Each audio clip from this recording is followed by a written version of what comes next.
संसार में जो उपादान कारण होता है, उपादान कारण ही हमें प्रकट रूप में दिखाई देता है। कारण, ठीक है। प्रकृति ही, प्रकृति व्यक्त और अव्यक्त दोनों है, ठीक है। प्रकृति व्यक्त और अव्यक्त दोनों है। ईश्वर अव्यक्त है, जीवात्मा अव्यक्त है, व्यक्त नहीं होते हैं, ठीक है। संसार में हर किसी के पीछे कोई ना कोई कारण होता है, ठीक है, जिससे यह सिद्ध होता है कि यह चीज इसी से निर्मित हुई है, इसी से निकली हुई है। तो ये जो शरीर है, ये पंच महाभूतों से जो बना हुआ है, इसका उपादान कारण कौन है? प्रकृति, ठीक है। और निमित्त कारण, फिर यहाँ पे एक निमित्त कारण की बात कही गई कि निमित्त कारण कौन है? प्रकृति का निमित्त कारण कौन है? प्रकृति का निमित्त कारण जो है ईश्वर है, ठीक है। परंतु ये मत कहना आप लोग कि ईश्वर ने रचा है, बात ध्यान रखना आप लोग। निमित्त कारण ईश्वर है, वहां पे प्रेरणा देता है, परंतु वह रचने वाला नहीं। जगत का उपादान कारण वो नहीं है, जगत को बनाने वाला वो नहीं है। कौन है? प्रकृति है, ठीक है जी। अब तो एकदम साधारण ही दे रहे हैं, अब इससे क्या साधारण है? अब तो एकदम इजी वेब में आ रहे हैं, एकदम जमीन पे उतर रहे हैं। बताइए, बच्चे और माँ वाला है?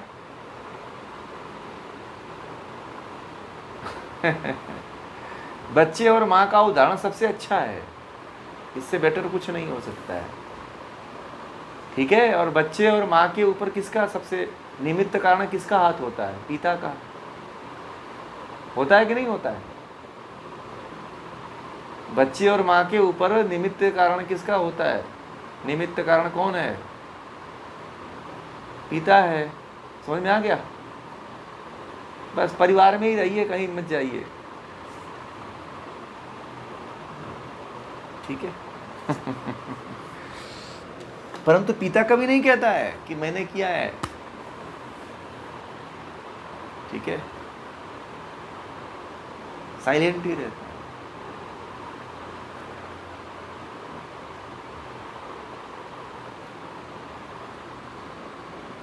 कहने का मतलब कुछ समझ में आया आप लोगों को कि ये क्यों ऐसे कहा जा रहा है कि ईश्वर जीवा प्रकृति को बार बार जो है ये कहा जा रहा है कि जगत, कार्य जगत का उपादान कारण यही है। कार्य जगत प्रकृति के द्वारा ही उत्पन्न हुआ है। कारण प्रकृति है, उपादान कारण जिसको प्रकृति कहते हैं, है? हाँ, इसको अलग समझ सकें, इसीलिए पूरी कहानी बताई जा रही है आपको, कि आप इस ज्ञान से प्रकृति को, ईश्वर को और जीवात्मा को पृथक कर सकें। इसलिए ये बातें इतनी कही जा रही हैं, ठीक है। यदि आप लोग इसको अलग पृथक नहीं कर पाए तो सांख्य पढ़ने का कोई मतलब नहीं है, ठीक है। सांख्य यही कहता है कि पृथक कर लो।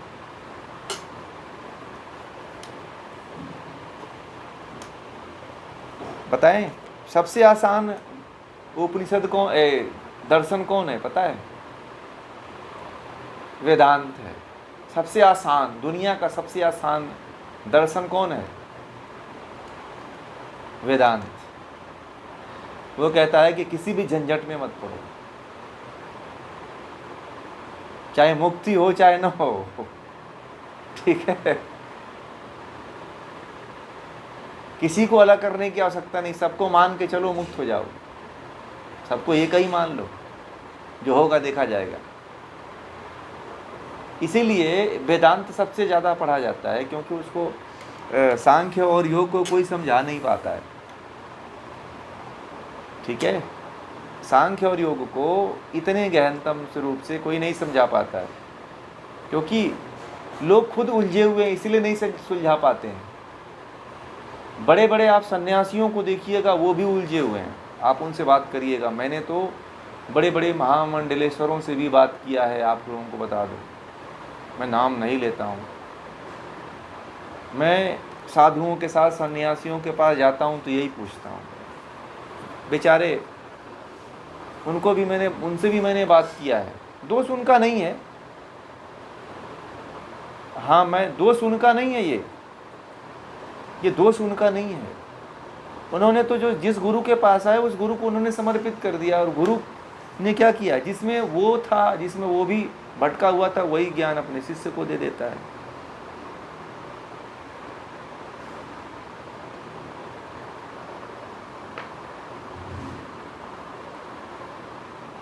समस्या ये नहीं है कि आप क्या पढ़ रहे हो, क्या समझ रहे हो, और किस व्यक्ति की संगति में हो, ये ज़्यादा मायने रखता है। ठीक है, आप किस तरह के ज्ञान से आप सिंचित हो रहे हो, ये बड़ा मायने रखता है। बहुत पढ़ लेने से कोई ज्ञानी नहीं होता है, कम पढ़ने से ही बहुत ज्ञानी हुआ जा सकता है, सही ज्ञान यदि मिले तो। ठीक है, हाँ, यथार्थ जिसको बोलते हैं, मेरा जो सिद्धांत है वो यथार्थ ज्ञान का है। सानिध्यम योग के द्वारा जो यथार्थ ज्ञान है, वही कार्य शुरू करने के लिए हमने एक संकल्प लिया है।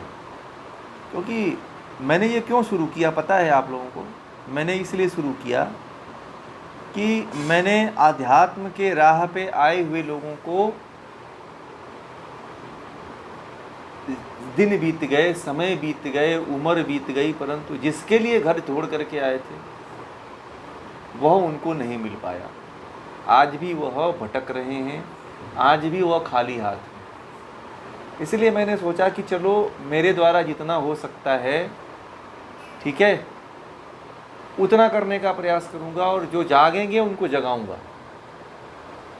जितना परमात्मा ने बुद्धि, विवेक, ज्ञान दिया हुआ है, उस ज्ञान को लोगों तक पहुंचाने का प्रयास करूंगा। इसमें मेरा कुछ नहीं है, आप लोग ये भी मत मानना कि ये सब कुछ मेरा है। ये जो भी है सब सनातन ऋषियों का है। ठीक है, जो आप लोग पढ़ रहे हो ये महर्षि कपिल को पढ़ रहे हो, मुझे नहीं पढ़ रहे हो। मैं तो एक वक्ता हूँ जो उसी चीज़ को पढ़ करके, आप लोगों को समझ करके, साक्षात्कार करके, अनुभूत करके आप लोगों के सामने उसको रख रहा हूँ,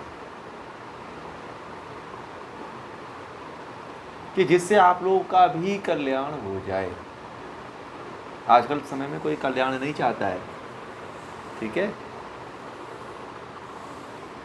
कोई किसी व्यक्ति का कल्याण नहीं चाहता है। अगर कोई नरक में है तो नरक में पड़ा रहा है, ऐसा लोग कहते हैं। अरे इसको कौन छुड़ाना मत, उसको नरक में उसे पड़े रहने दो, मरने दो उसे, लोग ऐसे बोलते हैं।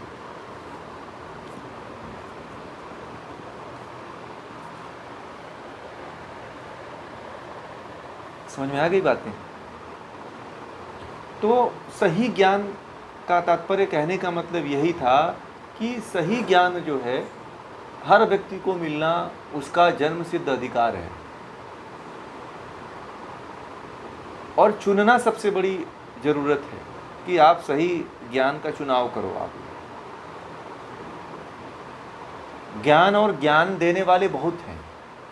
ठीक है, ज्ञान और ज्ञान देने वाले बहुत हैं, परंतु वो आपको समझ में आ रहा है कि नहीं आ रहा है, या समझ में आ रहा है तो क्या समझने के बाद उससे आपको मुक्ति मिल जाएगी कि नहीं मिलेगी, पहले तो ये तय करो आप।